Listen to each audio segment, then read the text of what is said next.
Hello everyone, this is Matthew from I Love Free Software TV. In this video, I'm going to show you how to share your Tinder profile. Let's see how you can do that.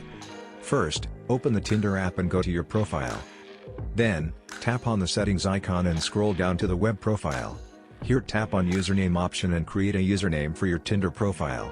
This username will be used as your custom Tinder link.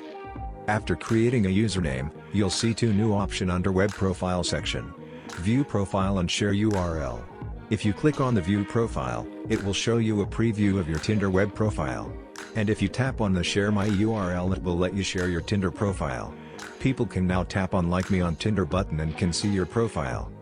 That's it guys, this is how you can share your Tinder profile. If you like this video, give it a thumbs up and subscribe us for more.